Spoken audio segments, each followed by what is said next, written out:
All right, let's dive into a story of some really powerful endings and some even more powerful and complicated beginnings. We're in Genesis chapter 25.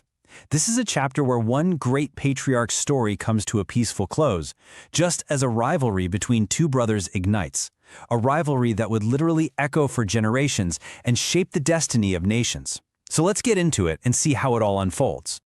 Here's our roadmap for the chapter. We're going to walk through it in 6 key scenes. We'll see Abraham's final acts, watch the torch get passed to Isaac, witness a wild prophecy given to Rebekah, meet the two warring brothers right at their birth, see how they grew up to be total opposites, and finally, we'll witness that fateful, famous deal made over a simple bowl of stew. Okay, so let's set the scene. We're picking up right after the death of Sarah. Now, you'd think Abraham's epic tale is kind of winding down, right? But even in his final years, his story isn't quite over yet. We start right at verse 1. Picture this.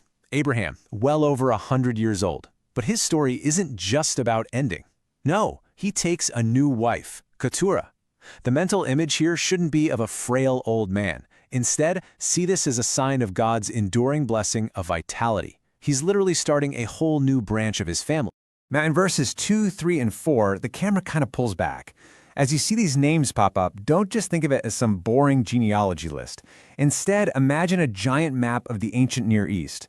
With every single name the text mentions, Zimran, Jokshan, Midian, imagine a new pin just dropping onto that map. A new tribe is forming and spreading out.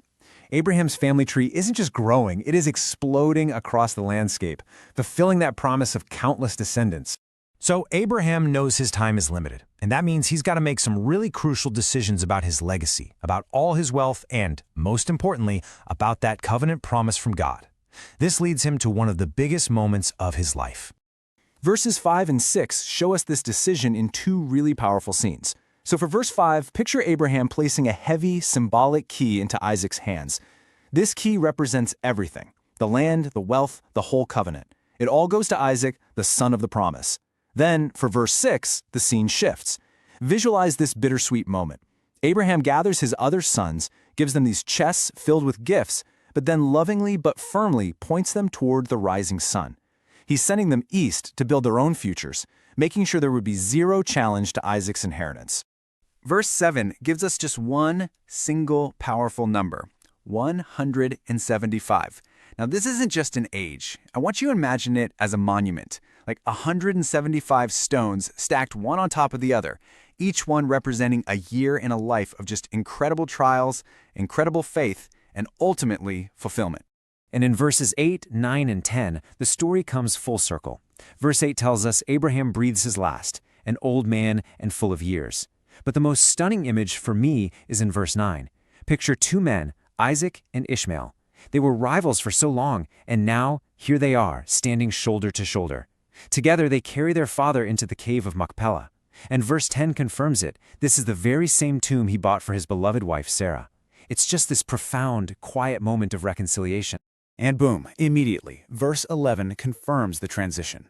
Imagine a divine spotlight that was shining on Abraham for so long. Now it shifts and settles firmly on Isaac. It's the story telling us straight up. The covenant continues, the blessing is secure, the next chapter has officially begun. But before we follow Isaac, verses 12 through 16 pause to honor Abraham's other son. See, Ishmael is not forgotten. The key phrase here is in verse 16. His sons are called 12 princes according to their nations. So the picture here is of 12 powerful sheiks, each one ruling their own towns and settlements. The promise God made to his mother Hagar way back in the desert, it has been completely fulfilled. And then, in verses 17 and 18, Ishmael's story also concludes with honor. Verse 17 tells us he lived to be 137, and verse 18 says he died in the presence of all his brethren. So you can just visualize this old, respected leader surrounded by the strong tribes he founded. His life, too, was full and complete. All right, now the focus shifts completely to the next generation. We just left the story of 2 brothers, Isaac and Ishmael, and now we're starting a new story of 2 brothers. But this conflict, well, it starts much, much earlier. So, verses 19 and 20 set this scene for us. Isaac is 40, he's married to Rebekah. But just like his mother Sarah, Rebekah is barren. And this brings us to verse 21, a moment of deep love and faith. Picture Isaac on his knees, pleading with God, not for himself, but for his wife. And the Lord hears his prayer. Rebekah conceives. But any relief she felt quickly turns to terror. Verse 22 is just filled with confusion and pain. This isn't the gentle flutter of new life. No. The text says they struggled together. It was a war. Imagine this violent, chaotic battle going on inside her own body. A joy that has turned completely frightening. In a desperation, she just cries out, "If all is well, why am I like this?" So she asks God what is going on, and the answer she gets in verse 23 is a world-shaking prophecy. This isn't just a difficult pregnancy, it is literally the birthplace of two rival nations. And then comes the line that upends all tradition, all culture. The older shall serve the younger. The whole conflict, the outcome, it's all destined before these boys are even born. You know, an abstract prophecy is one thing, but now that prophecy is about to become real. It's about to become two very different human beings. Verses 24 through 26 give us the dramatic birth scene. Okay, first up, verse 25. The firstborn comes out, and he is a shocking sight. He's red all over, and so hairy it looks like he's wearing a little fur coat. They name him Esau. Then, in verse 26, the second twin emerges, and get this, his tiny hand is clamped onto his brother's heel. He's literally a fighter from his very first breath, so they name him Jacob, which means heel grabber. And the verse also notes that Isaac is now 60. Think about that. They waited 20 years for this moment. And those unique characteristics they showed right at birth? Well, they pretty much defined their entire lives. They grew up to be polar opposites, walking two completely different paths from day one. Verse 27 draws this contrast perfectly. Esau becomes a skillful hunter, a rugged man of the field. You can just picture him with a bow, tanned by the sun, smelling of the outdoors. Jacob, on the other hand, is called a mild man, dwelling in tents.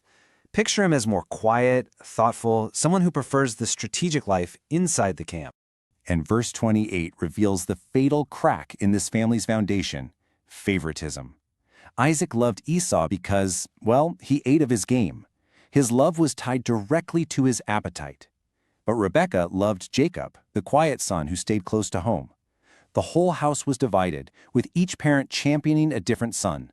That's a recipe for disaster. So this simmering family tension, this rivalry that was prophesied from the womb, is all about to come to a head in one of the most famous negotiations in history.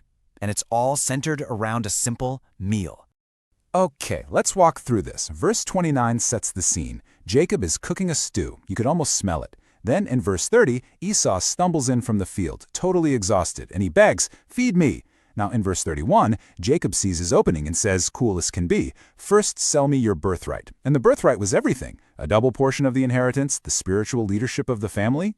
In verse 32, Esau, driven only by his growling stomach, just scoffs, "Look, I'm about to die. What good is this birthright to me?" You could just see him pushing away this invisible crown to reach for the bowl.